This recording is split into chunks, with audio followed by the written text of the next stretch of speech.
What is going on, everybody? Welcome back to another dividends video.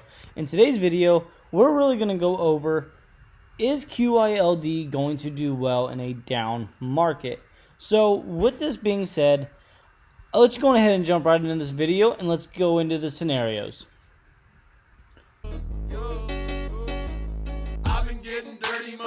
Hey guys, thank you for watching this video. Don't forget to hit that thumbs up and subscribe. I'm putting out at least one video a week, giving you guys absolutely free content that's going to help you guys, whether it's long term, short term, just in finance and everything like that. So with that being said, let's jump back to the video. Okay guys, so scenarios are going to happen in life, and you're going to have to be able to make decisions on what stocks you want to buy. If you're personally managing your own portfolio and you're doing like what I do is I buy dividend stocks like QYLD, like HRZN, and other things like that produce monthly income. So no matter what, I know if I ever pass away, my girlfriend's going to be able to pay off the house, do everything, and she's going to be good, and she'll be able to live off that dividend income if she wants, or she can continue to work and keep saving it, which is what I would recommend. But enough of that. QYLD, which is a covered call ETF. Obviously, you can read this.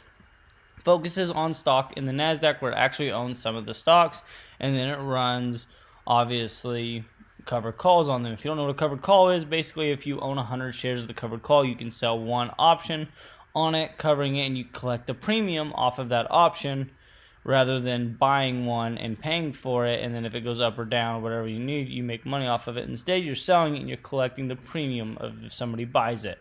So with this being said, this is a great strategy. I've done it for SPY for quite a while. Ever since I got 100 shares of SPY, I've always done covered calls on this. Now, with that being said, there is some downsides, of course, is if you buy too high and you're doing covered calls in different spots. So the one thing I want to go through here is, if you guys know, I like looking at the dividend income. Obviously, QYLD is now finally perking back up here a little bit. We got 22 cents last month, which is not bad at all. 22 cents is about the average, I think. I think actually the average comes out to like 18.5, 19 cents per month, which is still solid when the stock only costs $22.21. So not bad at all. And we're after hours, of course.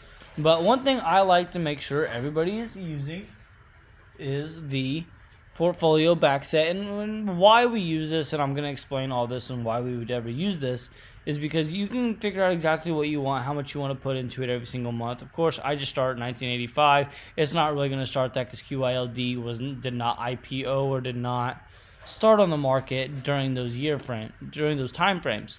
So, but all the way up to 2021, we're getting ready to go into 2022. So, with that being said, we're going to scroll on down here, and obviously, so we're going to match it up. We have QYLD in here at 100% of that portfolio. There's only 3 portfolios, and SPY, HRZN, which is a monthly dividend income as well. But it's going to be more of a little bit of a consistent one, and I'll show you what I mean when I say that. And because it basically pays the same dividend every single month no matter what. You don't get higher, you don't get lower, you just get the consistent dividend income. Now, when you look at these portfolios, and this is something that I want to talk about, you're going to give or you're going to take here. You're going to decide which one's better for you. Now, if you look at the totals of it, obviously QYLD is going to end up underperforming the overall whole dollar value. And when we say that, yeah, that sounds bad, but what do you want? Do you want more income and the compounding faster, or do you want to have that money in hand and just wait longer for the compounding quarterly like SPY does? Now, HRZN actually outperforms SPY, obviously, here. And again, I buy HRZN. I like HRZN a lot. My mom and dad, I have had them. Correction, I have not had them. I've told them about it, and they have bought shares here recently of HRZN. But so if we take this, and you can see they all stay pretty steady. HRZN dips a little bit during parts of it, but like they all do, they all move around a little bit, and you end up here where we're at right now, where QYLD is just a little bit underperforming compared to where it would have been here, where it would have been outperforming HRZN.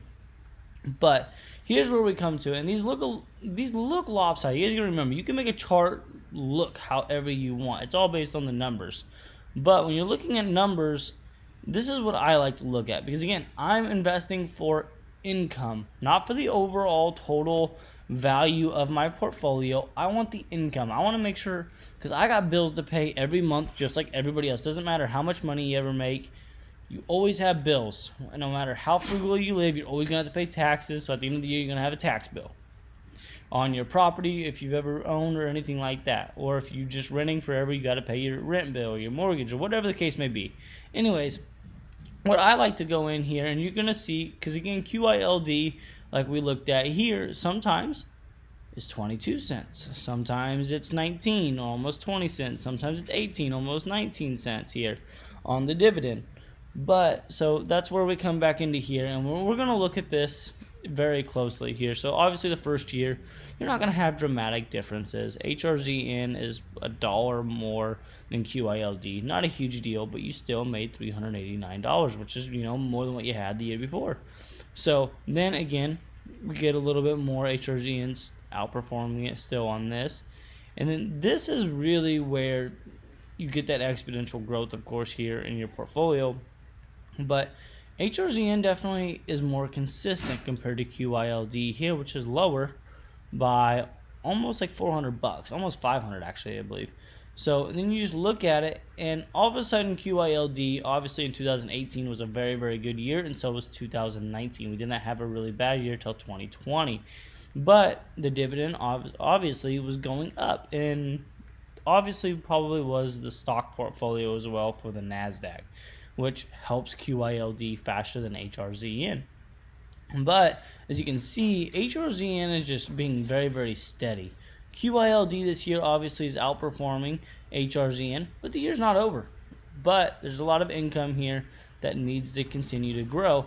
And I do truly believe that if I'm picking QYLD or HRZN for dividend income and for the safetiness, I'm buying HRZN. If I want to be a little bit more risky though, I'm probably going to buy QYLD. Again, I hold both of these holdings. It depends on what do you want.